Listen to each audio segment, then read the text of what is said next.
শুরুতেই আগে সরি চেয়ে নিচ্ছি। কালকে আমি ভিডিও দিতে পারি নাই।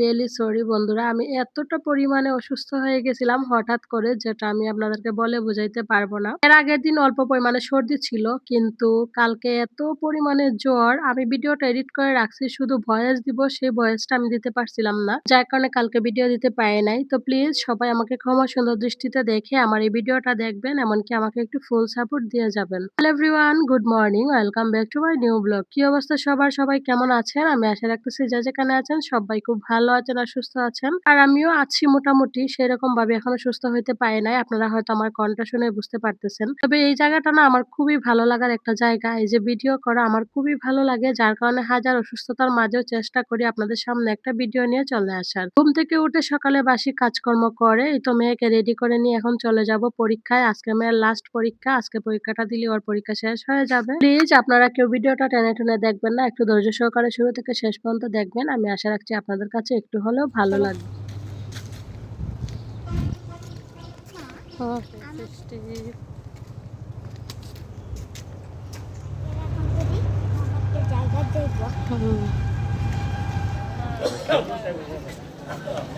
দাঁড়াও দাঁড়াও দাঁড়াও।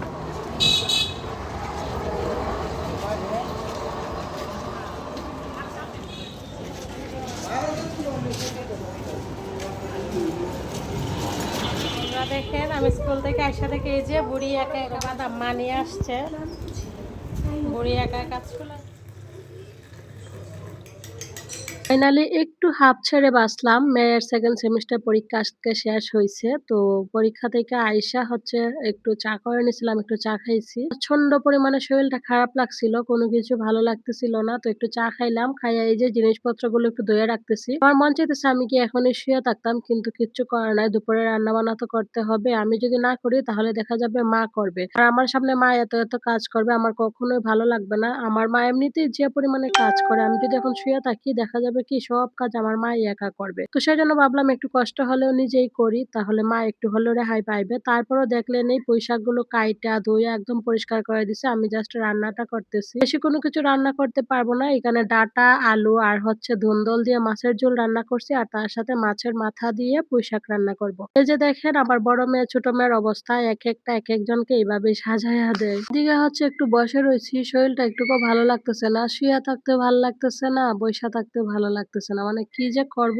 কোনো কিছুই ভালো লাগতেছে না। শুভ সন্ধ্যা প্রিয় পরিবার। আবারও সন্ধ্যার সময় চলে আসলাম রান্নাঘরে। ওর বাবা বলতেছে রুটি খাবে, আর প্রত্যেক দিনে রাতে রুটি হয়। ওর বাবা বলে যে এখন থেকে রাতে রুটি খাবে, তো প্রত্যেক দিনে রাতে রুটি করি। আর আজকে অনেক কাজ আছে হাতে। এই তো রাতে রান্না বান্না শেষ করে খাওয়া দাওয়া করে সম্পূর্ণ রান্নাঘর, তারপর প্রত্যেকটা রুম মুছে রাখতে হবে। রান্নাঘরের যত জিনিসপত্র আছে সবকিছু ধুয়ে রাখতে হবে। এই ভিডিওটা ছিল রবিবারের ভিডিও। সোমবারে যেহেতু নিরামিষ ছিল, কারণ হচ্ছে মঙ্গলবারে হচ্ছে মনসা পূজা, সোমবারে আমরা নিরামিষ খাই। তো রবিবারে রাতের কিন্তু এই ভিডিওটা। তো রবিবারে রাতে আমি সবকিছু রান্নাঘরের যত হাঁড়ি পাতিল ছিল সবকিছু ধুয়ে রান্নাঘর মুছে সম্পূর্ণ রুমগুলো মুছে তারপর হচ্ছে ঘুমাবো। আর হচ্ছে পরের দিন সকাল থেকে নিরামিষ খাইতে হবে। আর রাতে যদি এইগুলা কাজকর্ম করে না রাখি তাহলে সকালে অনেকটা লেট হয়ে যাবে। ওর বাবা অফিসে যাবে, মেয়ের আবার পরীক্ষা তো শেষই হয়ে গেছে, কিন্তু স্কুল আছে। সবকিছু দেখা যাবে ম্যানেজ করতে পারবো না, যার কারণে আগের দিন রাতেই করে রাখবো। আর আমি সবসময় এরকমই করি, যেদিন দেখি কাজের চাপ বেশি থাকে আগের দিন রাতেই একটু করে রাখার চেষ্টা করি, যার কারণে পরের দিনটা একটু রিল্যাক্স হয়, সব কাজ একদম ঠিক টাইমেই করে নিতে পারি। তো আজকেও সেরকমই করতেছি। রাতেই সবকিছু আমি ধুয়ে মুছে পরিষ্কার করে রাখবো, পরের দিন সকালে যাতে আমার ঝামেলা পোহাতে না হয়, একদম টাইম টু টাইম যাতে রান্না বান্না করতে পারি, এমনকি